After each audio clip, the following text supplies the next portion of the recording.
On February the 22nd, 1976, the News of the World published a picture of Princess Margaret cavorting with Roddy Llewellyn.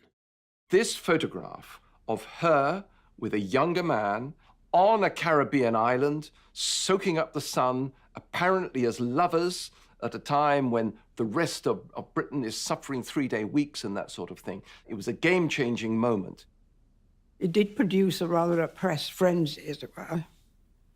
And I think that must have been very difficult for them. Well, Snowden, can you tell me what happened there? What you have to say about what happened? It was terrible, really. She didn't have an easy life. It may have been part their own fault, but you know what I mean. Less than a month later, the palace announced the separation of Princess Margaret and Lord Snowden. The Queen was probably quite distressed because it was quite unusual in a way for the times we lived in then.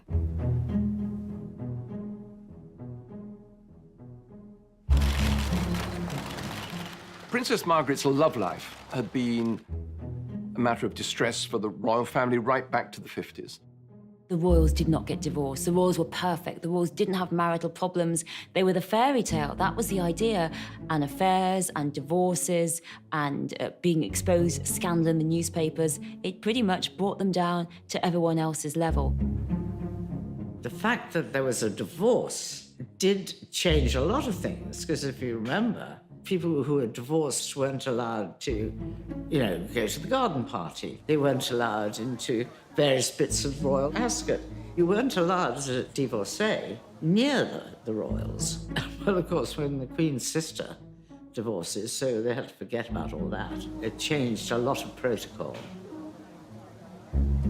Divorce from the early years has been the bugbear of the Queen's reign, from the abdication through Margaret. Yet the Queen was torn. Margaret's happiness was also very important to her.